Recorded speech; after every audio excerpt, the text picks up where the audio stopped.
I'm Katherine Evans, 31, a project manager at an interior design firm in Portland, Oregon. For 5 years, I poured over $75,000 into my sister Melissa's life rent bills, even her so-called charity projects. I thought I was helping her get back on her feet, but every dollar vanished into a black hole of excuses. When I finally said no more, my parents didn't thank me for all I'd done. They called me stingy. Can you imagine that after bankrolling her entire existence, I was the selfish one in their eyes? If you've ever faced family drama over money, drop a comment below and hit subscribe. You'll want to hear how this ends. To understand how I got here, let me take you back to my childhood in Beaverton. Growing up in Beaverton, Oregon, the differences between how my parents treated me and my sister Melissa were impossible to miss. Melissa, 4 years older, was their golden child, free-spirited, creative, always dreaming big but never following through. My mom, Dorothy, a librarian with a soft heart for her firstborn, let Melissa slide on everything. My dad, Raymond, a railroad worker with a firm belief in family loyalty, backed mom's leniency. Meanwhile, I was the responsible one, expected to pick up the slack. By age 10, I was scrubbing dishes and folding laundry while Melissa lounged on the couch, sketching ideas for projects that never materialized. If I complained, Mom would say, "Catherine, you're so capable. Melissa just needs a little more time to find her way." School was another battleground. My report cards had to be straight A's, or Dad would sit me down for a lecture about discipline. An A- in math once sparked a week-long discussion about my work ethic. Melissa, though, could bring home C's and D's, and Mom would shrug, saying she's more of an artistic soul, not everyone's cut out for academics. I learned early to manage my own schedule, study without reminders, and save every penny from birthday cards. Melissa, on the other hand, blew through her allowance in Day's new clothes, makeup, concert tickets, and when she ran dry, my parents always bailed her out. "Family takes care of family," Dad would say, handing her cash while I watched in silence.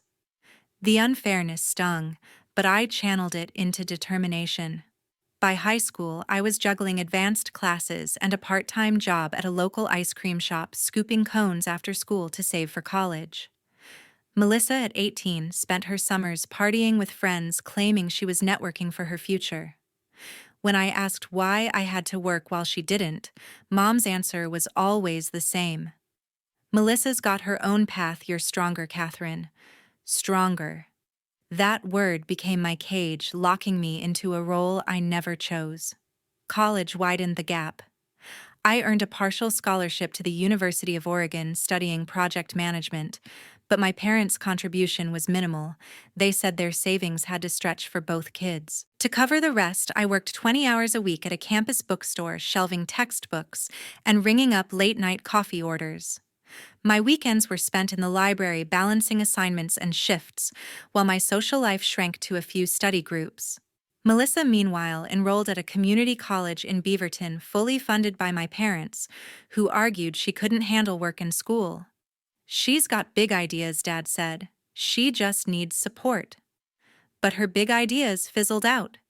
After 2 semesters of skipped classes and failed exams, Melissa dropped out, announcing she'd start a charity to help local artists.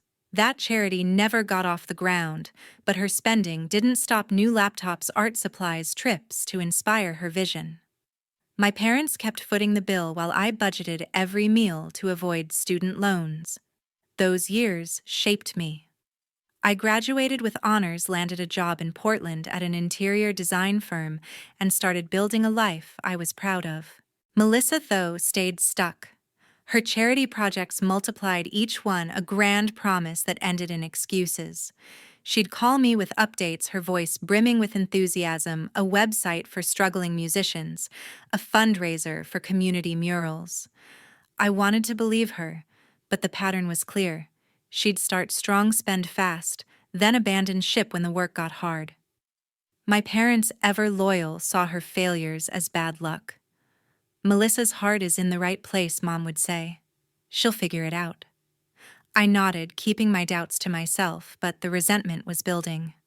One night, my phone buzzed at midnight, Melissa's name flashing on the screen. Her voice was shaky, desperate. "Catherine, I'm in trouble," she said. "I need your help just this once." Her voice trembled as she begged for help. 3 months of unpaid rent, her landlord threatening to kick her out, her electricity days from being shut off. "Catherine, I'm at rock bottom," she sobbed. "I'm starting a charity for local artists. It's my big shot. I just need $5,000 to get back on track. I swear it's one time." My gut screamed to hang up, but her desperation hooked me. I pictured her alone in that Beaverton apartment, broke and scared.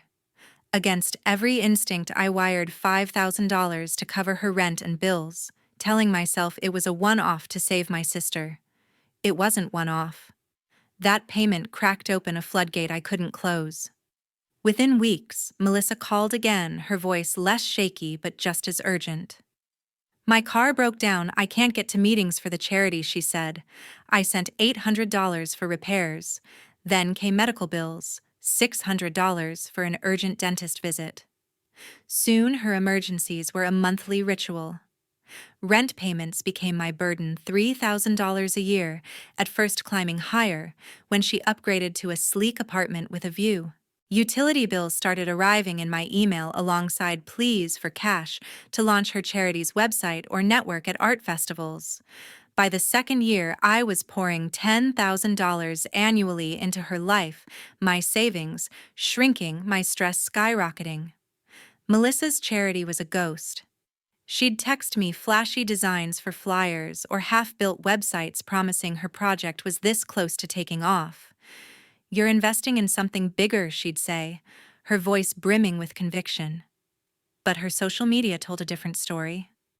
I'd scroll through her Instagram and see her posing at Portland's trendiest restaurants, sipping cocktails in designer dresses, flaunting new sunglasses at rooftop bars. Her captions gushed about living authentically and making an impact, but there wasn't a shred of evidence her charity existed. One night I confronted her. "Melissa, where's the money going?" I asked, my voice tight. She bristled. "It's all for the cause. You wouldn't get it. You're not creative like me." Her defensiveness shut me down, but the doubt burrowed deeper. My parents, Dorothy and Raymond, made it worse. They saw my help as my obligation. During our weekly calls, my mom's voice would soften with pride. "You're such a blessing. Catherine, Melissa's working so hard, she just needs your support." My dad, gruff as ever, piled on. "Family doesn't let family fail. She's counting on you." Their words tapped into that old role from childhood, the strong one who always had to step up. I wanted to scream. "Why aren't you helping her?" But their gratitude trapped me. "You're doing the right thing," Mom would say, and I'd swallow my frustration, wiring more money to Melissa. The cost wasn't just money. I met Nathan Collins, my boyfriend, an environmental engineer with a steady heart, right as Melissa's demands kicked into high gear. We'd lie in bed dreaming of a future, a house in Portland, maybe a trip to Hawaii. But every plan crumbled. A vacation we'd saved $6,000 for got scrapped when Melissa needed $4,000 for charity event permits. My house fund with Nathan stalled, every spare dollar funneled to her rent hikes. Even date nights felt reckless, knowing her next crisis was around the corner.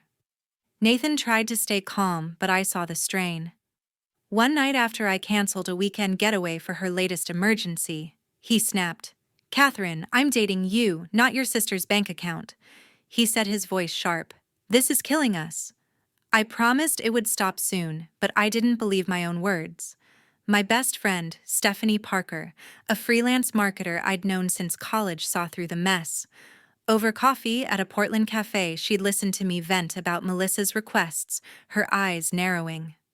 "She's using you," she said one afternoon, stirring her latte. "You're not her sister right now, you're her ATM." I laughed it off, but her words hit hard. Another time, after Melissa asked for $2,000 for a charity workshop, Stephanie grabbed my phone. "Catherine, look at her Instagram. She's at a spa retreat while you're stressing over her bills." I brushed her off, clinging to the hope that Melissa would change, but Stephanie's warning stuck with me. Melissa's demands grew shameless. By year 3, she stopped pretending the money was for emergencies. I need $1,500 for branding my charity, she'd text no explanation. A new laptop for the website, $2,000, she'd say, her voice casual. She didn't mention repayment anymore, acting like my funds were hers to claim. I kept a spreadsheet tracking every cent: rent, utilities, charity investments, random loans for urgent needs. By year 4, it hit $65,000, a number that made my chest tighten. My emergency savings were gone, my retirement contributions cut in half. I'd lie awake at night calculating how much longer I could keep this up, my dreams with Nathan slipping away. My parents' expectations didn't budge. At holiday dinners in Beaverton, Mom would pull me aside, her eyes misty. "You're our rock, Catherine. Melissa's so lucky to have you." Dad would chime in, sharing stories of relatives who stepped up for family, his tone heavy with implication. Their praise felt like chains tying me to Melissa's endless needs. She, meanwhile, showed no progress. Her charity was still a vague promise, her lifestyle flashier than ever: new shoes, weekend getaways, posts about self-care and visionary work. I started avoiding her calls, each one a fresh stab of guilt and anger. The final straw came one Saturday morning. Scrolling through Instagram, I stopped dead at Melissa's latest post, a selfie in a Portland boutique, a designer handbag slung over her shoulder, captioned, "Rewarding myself for the grind." The post was time-stamped hours after she'd texted me begging for $3,000 to avoid eviction. My hands shook. How could she flaunt that bag while claiming she was broke? That image burned into my mind, and I knew I had to face the truth. My blood boiled.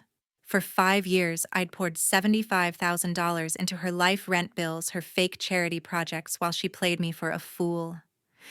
I couldn't unsee that image, and it pushed me past my breaking point. I needed answers, and I needed them now. The next day, Melissa called again, her voice bright and oblivious. "Catherine, I need $8,000 for a charity gala. It's a huge opportunity to get sponsors," she said, as if her last plea hadn't been a lie. I gripped my phone, my knuckles white. "No," I said, the word sharp and final. She paused, then laughed nervously. "What do you mean, no? This is for the artists. I thought you believed in me." Her tone turned accusatory, but I didn't budge. "Melissa, I'm done," I said. "I know you're not using the money for charity." The line went silent, then she hung up. That was the moment I knew I had to dig deeper. With her permission granted months earlier for a budget check, I logged into her online banking. What I found made my stomach churn. The money I'd sent for rent had gone to clothing stores, high-end restaurants, even a spa retreat in Seattle. Thousands of dollars I'd scraped together were funding her Instagram-worthy lifestyle, not her survival. But the real gut punch came when I stumbled on a transfer I didn't recognize: $10,000 withdrawn from a savings account I didn't know existed. A quick call to my mom revealed the truth. It was a family inheritance from our grandmother, meant for both of us, stashed away by our parents. Melissa had accessed it without telling anyone, draining half the fund for personal expenses. I sat at my desk, staring at the screen, betrayal washing over me. She hadn't just lied to me, she'd stolen from our family. I couldn't keep this up anymore. My life was unraveling: canceled trips with Nathan, a stalled house fund, sleepless nights worrying about my dwindling savings. I needed clarity, so I booked a session with Dr. Elizabeth Turner, my therapist, who'd been helping me navigate stress for months. In her quiet Portland office, I spilled everything: the money, the lies, the inheritance. Dr. Turner leaned forward, her voice calm but firm. "Catherine, you're not helping Melissa. You're enabling her dependency," she said. "By shielding her from consequences, you're keeping her stuck." She introduced me to the term financial codependency, and it hit like a freight train. Every dollar I'd sent wasn't saving my sister, it was trapping us both. Stephanie Parker. My best friend echoed Dr. Turner's words over dinner that weekend. "You've given her a free pass for years," she said, cutting into her pasta with a frown. "She's not changing because she doesn't have to. You're her safety net." Stephanie urged me to confront Melissa, but I wasn't ready. What if she falls apart? I asked, my voice cracking. Stephanie softened but stayed blunt. Catherine, what if you fall apart? You're burning out for someone who's lying to your face. Her words stung, but they were the push I needed. I couldn't keep sacrificing my future for Melissa's present. I spent days piecing together a plan. I updated my spreadsheet, now totaling $75,000 in payments to Melissa, every rent check, bill, and charity loan laid bare. I printed bank statements showing her clothing sprees and restaurant tabs alongside the inheritance withdrawal. I wasn't just stopping the money, I was preparing to lay the truth before my family. Nathan, who'd been patient through my chaos, helped me rehearse what to say. "You're doing the right thing," he said, squeezing my hand. "But you need to be ready, they might not take it well." His warning lingered, but I felt a resolve I hadn't known before. This wasn't about anger. It was about reclaiming my life. I called Melissa to set boundaries, offering a 3-month transition to ease her into independence. "I'm not cutting you off cold," I told her. "I'll help with rent for 3 months. But after that, you're on your own." Her response was venomous. "You're abandoning me," she spat. "After everything I've been through, you're choosing your fancy job over family." Her words cut deep, but I held firm. "Melissa, I've given you $75,000, enough to start a real charity," I said. "This isn't helping either of us." She scoffed, promising to tell Mom and Dad how selfish you are. That threat didn't scare me, it fueled me. I knew a family showdown was coming. Dr. Turner's sessions gave me tools to prepare. She taught me to name my boundaries clearly without guilt. "You're not responsible for Melissa's choices," she said. "You're responsible for your own peace." I practiced phrases like "I love you, but I can't keep funding your life," memorizing them like a script. Stephanie, ever practical, suggested I bring hard evidence, my spreadsheet, the bank statements, to keep the conversation grounded. "Your parents need to see the numbers," she said. "Melissa's been spinning stories for years." I nodded, my resolve hardening. I wasn't just fighting for myself, I was fighting for the truth. The final piece fell into place when I cross-checked the inheritance account again. Melissa hadn't just taken $10,000, she'd made smaller withdrawals over months totaling $15,000. My share of the inheritance was nearly gone, and my parents were clueless. That discovery cemented my decision. I wasn't just stopping payments, I was exposing a betrayal that went beyond me. I saved screenshots of her transactions, ready to show my family the depth of her deception. Late that night, my phone buzzed with a text from Melissa. "You'll regret this." It read, her words dripping with rage. "Mom and Dad will see who you really are." I stared at the screen, my heart pounding. Her threat meant one thing: she was already rallying our parents against me. The confrontation I'd been dreading was now unavoidable. I knew she'd run straight to our parents, spinning her version of the story, painting me as the heartless sister who abandoned her. By Friday evening, my phone was buzzing with missed calls from my mom, Dorothy, and a curt message from my dad, Raymond. "We need to talk about Melissa. Come home tomorrow." Their urgency confirmed my suspicions: Melissa had gotten to them first. I wasn't surprised, but I was ready. For 5 years, I'd carried her weight, pouring $75,000 into her lies. Now it was time to lay the truth bare. I packed my laptop, my spreadsheet, and the bank statements and drove to Beaverton, my heart pounding, but my resolve unshaken. Walking into my childhood home felt like stepping into a courtroom. The living room was staged for an ambush: Mom and Dad on the couch. Melissa perched between them, her eyes red and puffy, playing the victim to perfection. Mom's usual warm hug was replaced by a tight-lipped nod, her hands clasped in her lap. Dad's face was stern, his arms crossed. The air was thick with tension, and I knew they'd already decided I was the villain. I set my laptop on the coffee table, took a deep breath, and sat across from them, bracing for the storm. Mom spoke first, her voice quivering for maximum effect. "Catherine, we raised you to care for family," she said, dabbing her eyes with a tissue. "How could you cut Melissa off like this? She's struggling, and you're turning your back on her." Dad jumped in his tone, heavy with disappointment. Family means sacrifice, he said. You're doing well in Portland. Why would you let your sister fall apart? Melissa, right on cue, let out a sob. I've never asked for much, she whimpered.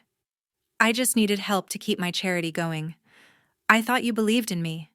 Their performance was flawless, a united front designed to guilt me into backing down. I didn't flinch. Before we go any further, I said, my voice steady.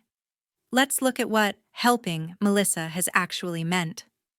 I opened my laptop, connected it to their TV, and pulled up my spreadsheet. The screen lit up with numbers: $75,000 in payments over 5 years, broken down by category: rent, utilities, charity loans, random cash for her emergencies. Every transaction had a date, an amount, and a purpose, she'd claimed. The room went quiet, the glow of the screen reflecting their stunned faces.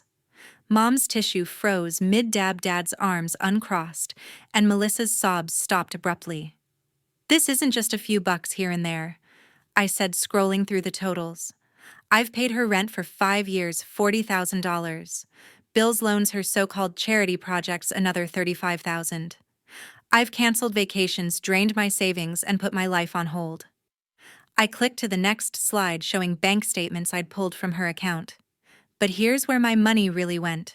Designer clothes, fancy dinners, a spa trip to Seattle. She wasn't struggling. She was living a lie. Melissa's face paled, her hands gripping the couch. Then came the bombshell. And this, I said, pulling up the inheritance account statement, is the worst part.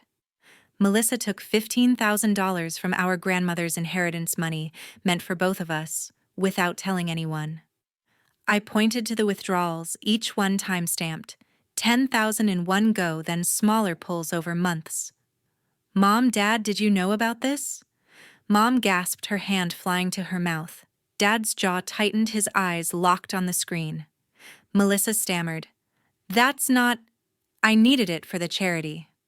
But her voice cracked her lie, crumbling under the weight of the evidence. Why am I always the one who has to sacrifice? I asked, my voice rising but controlled. I've given up my dreams, trips with Nathan, a house, my financial security, while Melissa spends my money and steals from our family. Why is her failure my responsibility? Why do you expect me to fix her messes but never hold her accountable? The questions hung in the air, heavy and unanswered. Mom's tears were real now, her face crumpling. Dad shifted uncomfortably, his sternness fading into confusion. Melissa tried to rally. You're twisting everything. She snapped, her eyes blazing. I've been working hard. You're just jealous because you're stuck in a boring job while I'm chasing my dreams. Her accusation was desperate, but it didn't land. I turned to her, calm but firm. Melissa, you told them I cut you off without warning. Did you mention the 3-month plan I offered, the free financial counseling I found, or how you used rent money for that handbag you posted on Instagram? Her silence was deafening, her face a mix of guilt and defiance. Mom tried to deflect. Catherine, maybe Nathan's behind this? She said, her voice weak. He's changing you, making you put yourself first. That stung, but I was ready.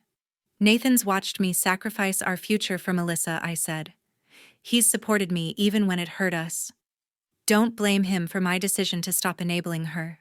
I turned to my parents, my voice softer but unyielding. You've always treated us differently. I got rules and consequences. Melissa got excuses. I'm done being the one who pays for her mistakes.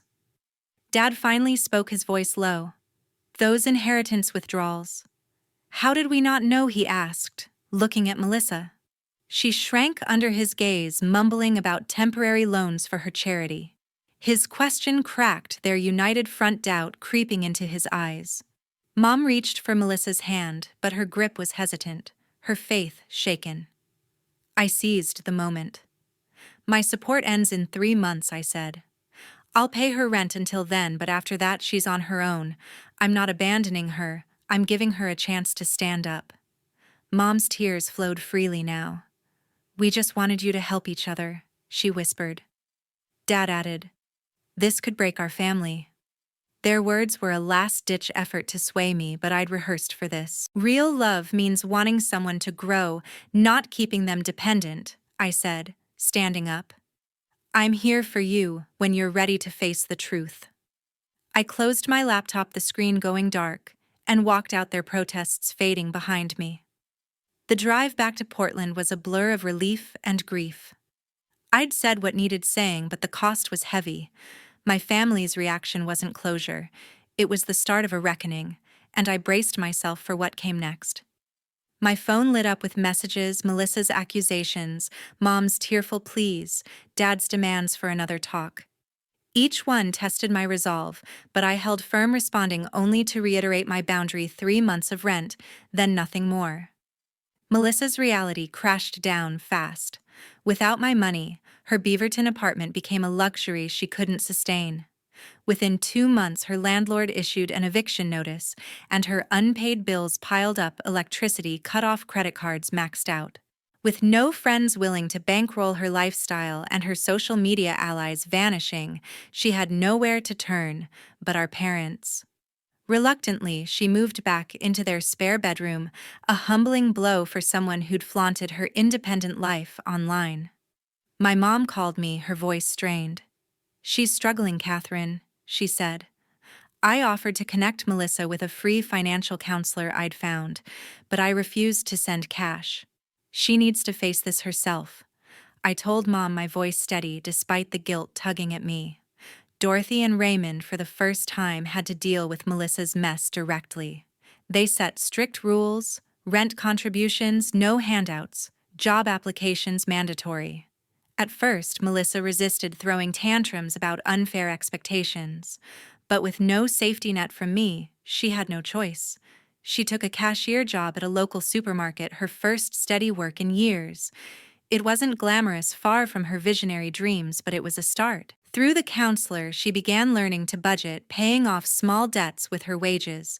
Her progress was slow, her complaints frequent, but the change was undeniable. My parents' perspective shifted too.